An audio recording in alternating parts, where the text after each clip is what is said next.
Leksiyelerimizi tamamlaştırmamız hürmetli vatandaş elindeki leksiyelimizin mavzusunu ilan kılıştan evvel Çiğslağa bugün 2019 yıl 5. ayının 26. günü haftiga yakşembe. Eldeki mavzumunda Prezident Trump, Amerika Koşmuş Ştatlarının Prezidenti Trump Japonya'ya ziyaretke barıdı.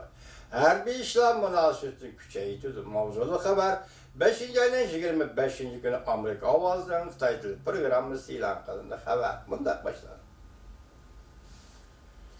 Washington, Amerika Koşmuş Ştatlarından Prezident Trump Japonya'da 4 gün ziyarette bulundu.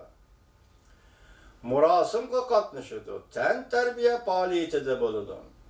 Aksaray'ın yukarı derecelik emeldarları bazı ameli işlerini Jakarlay'da Allah'ın tılgı aldı. Kaçan için bunu bilmeyimiz vatandaş. Aksaray'ın malumat verişe göre Prezident Trump ile Japonya'nın veziri Shinzo Abe hazırgacha 40 katımda uçraştı. Ve ben tarihte misli görmegen devlet başlıklarından uçuruşuyordu. Prezident Trump Japonya padişahı bilen birlikte ziyafet katmışlar. Kiler aydı Japonya'nın Osaka şehrinde ötküzüldüğün 20 devlet başlıkları yeğene katmıştı. Bu kiler ayda. Bu kiler aydaki yığın mağına kıskarttı mı?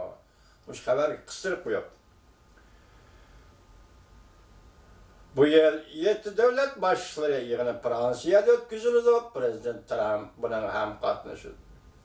Stratejiya ve Halkara Tədqiqat Merkezi tədqiqatçısı Michael Green mındak görüşür.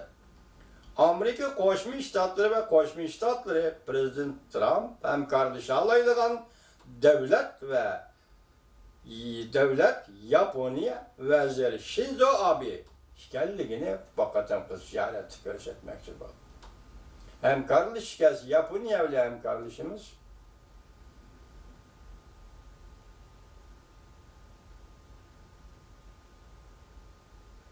yakınlaşsak, Prezidentime yakınlaşsak Japonya'nın veziri Shinzo Abe'ye yakınlaşımız. Bu haberin mezmunu qaraganda bevasıta Jungo qartılıp atqandak qılır. Prezident Trump ile Japonya'nın veziri Shinzo Abe haftanın 2. günü Okinawa Deniz Armiya bazı Japonya'nın tek uçar aeroplanalı konalaydıgan, çıkalaydıgan av matkesi çoğun belgelik av matkeni ziyaret kılın. Gözden köçürün. Bu del Prezident Trump'ın Japonya'nı ziyaret kılışıdaki en mühim noktanın biri. İki devletin münasebetinin zıt ve koyuk işgalliği bu münasebet Azer, Amerika, Japonya ortasında her bir işlevçte koyuldu. Prezident Trump'ın kızgınlığıdır netkanda Rayın ve Japonya puraları hem de Amerika puralarına berdiğin signal şu ki Japonya'nın veziri Shinzo Abe bexatarlik cihette kollaş Hristiyanlığını görüştüğünden ibaret. Prezident Trump'ın bu kadar Japonya ziyareti Prezident veziri Shinzo Abe'ni ve Japonya'nı kollaş, Hristiyanlık görüştüğünden yani o signal şekilde Japonya halkı ve Amerika halkı görüştüğünden ibarettir.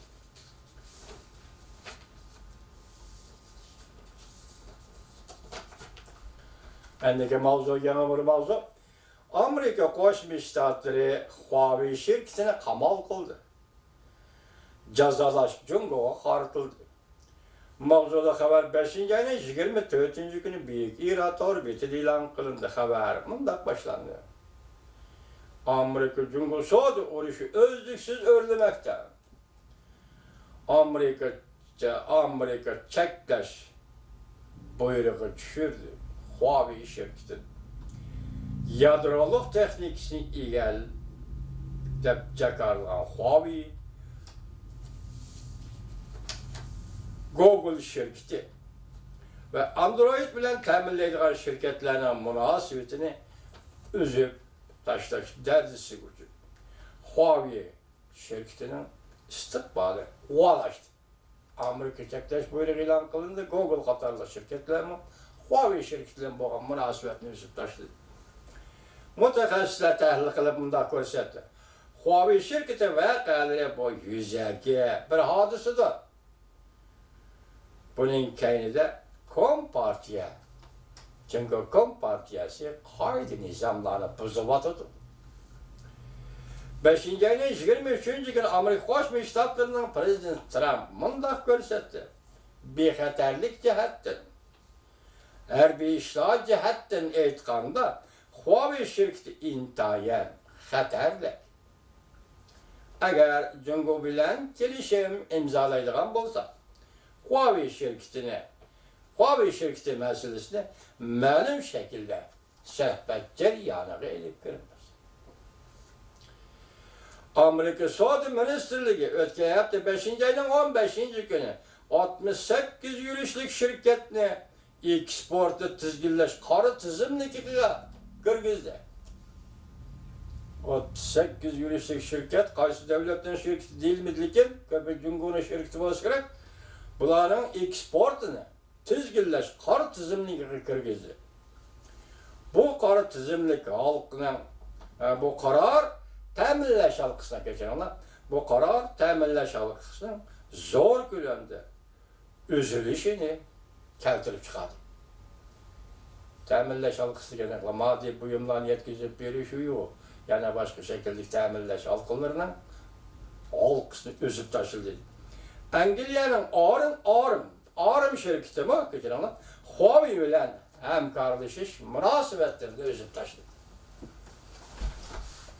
Angliya şirketi Arim Huawei bilan hamkorlashgan munosabatni o'zib tashladi. Amerika matbuotlari mundaq ko'rsatdi. Huawei şirketi qamal qilingandan keyin Amerika hukumati dal hozir Haykang Vishi qatorliq Jungoning ko'plagan kuzatish va nazorat qilish uskunalari bilan ta'minlaydigan savdogarlarni qor tizimligiga kirgizishni o'ylashyapti. Yani nazorat qilyapti Uyg'urlarni, kuzatyapti Uyg'urlarni. Shundaq apparatlarni qurib oldi dedik-ku, hozir mush shirkatlar Jungoda ishlab chiqargan shirkatlarni jazolash to'g'risida Amerika o'ylashyapti, qor tizimligiga kirgizyapti. Iqtisodshunos Gomshinli Buyuk İran torbitli muxbirning ziyoratini qabul qilganda mundaq ko'rsatdi. Huawei şirketi keladigan zo'r ovorchilik Kompartiya davlatining tizginlashi ostida turganligidir. Huawei şirketi kelayotgan ovorchilik Kompartiyaning tizginlashi yoki davlatning tizginlashidan iborat mushundaq ovorchilik ayni vaqtda Huawei şirketi kelyapti. Demakchi, Gomshinda tizginlamasa balki bu bo'lmasligi. Gomshinli mundaq dedi, shirkat va Huawei deganlar bu yuzaki hodisa. Mayliga boshda so'zladik-ku, iqtisodshunos Gomshinli mundaq dedi-ku, shu kishi da'vatida ganim deydi. Shirkat va Huawei deganlar yuzaki bir hodisa. Savdo urushi, fan texnika urushi bu sohalarda Amerika Jungo ikki davlat urush qilayotgani yo'q. Bu qaltis xolos ekanligini diqqat etamiz. Amaliyotda G'arbga taraqqiy topgan davlatlar bu hodisadan keyinki Jungo Kompartiyasi bilan urush qilyapti. Amaliyotda G'arbga taraqqiy topgan davlatlar yuqori hodislar, fan texnika urushi, savdo urushi, Huawei urushi degan urushlarning keyinda urush qilayotgan ikki taraf biri G'arbga taraqqiy qilayotgan davlatlar Jungo Kompartiyasi bilan urush qilyapti. Bakalım siyah ötenler.